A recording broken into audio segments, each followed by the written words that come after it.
এমন একটা railway station যেখানে সন্ধ্যের পরে কেউ থাকে না।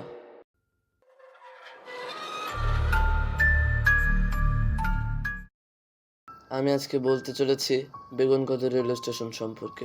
বেগুনকদর রেলওয়ে স্টেশন ভারতীয় রেলওয়ের দক্ষিণ পূর্ব রেলওয়ের রাঁচি রেলওয়ে বিভাগের একটি রেলওয়ে স্টেশন।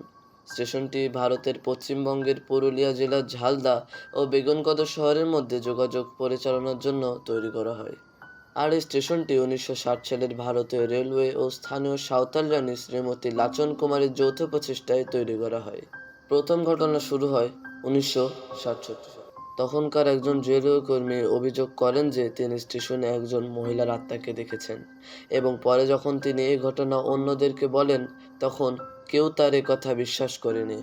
কিন্তু সবথেকে ভয়ঙ্কর ঘটনা তখন হয় যখন স্টেশন মাস্টার ও তার পরিবারের মৃতদেহগুলো তাদের কোয়ার্টারে পাওয়া যায়, এবং তারপর ওখানকার মানুষের মুখে অস্বাভাবিক উপকথা ঘটতে শুরু করে এবং স্টেশনটিতে ট্রেন দাঁড়ানো বন্ধ হয়ে যায় ও পরবর্তীতে স্টেশনটি বন্ধ হয়ে যায়। পরবর্তীতে 1990 সালের শেষের দিকে বেগুনকদর গ্রামবাসীরা একটি কমিটি গঠন করে ও আধিকারিকদের স্টেশনটি পুনরায় চালু করার অনুরোধ জানায়। 2007 সালে স্থানীয় গ্রামবাসীরা তৎকালীন রেলমন্ত্রী শ্রীমতী মমতা বন্দ্যোপাধ্যায় ও সিপিআইএম নেতা বাসুদেব আচার্যকে চিঠি লেখে। বাসুদেব আচার্যের বাড়ি ছিল পুরুলিয়ায় এবং তিনি সেই সময় রেলওয়ের পার্লামেন্টারি স্ট্যান্ডিং কমিটির সদস্য ছিলেন। কিন্তু সেখানকার সে ভুতুড়ে কথা লেগেই ছিল।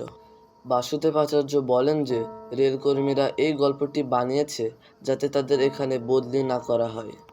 42 বছর পর 2009 সালের আগস্ট মাসে প্রাক্তন রেলমন্ত্রী মমতা বন্দ্যোপাধ্যায় একটি যাত্রীবাহী ট্রেনের হল্ট স্টেশন হিসেবে স্টেশনটি শেষ পর্যন্ত চালু করেন। আর আজও এই নিয়মটি সবাই পালন করে। আর বেগুনকদর রেলওয়ে স্টেশনটির রহস্য আজও রহস্যই রয়ে গেল।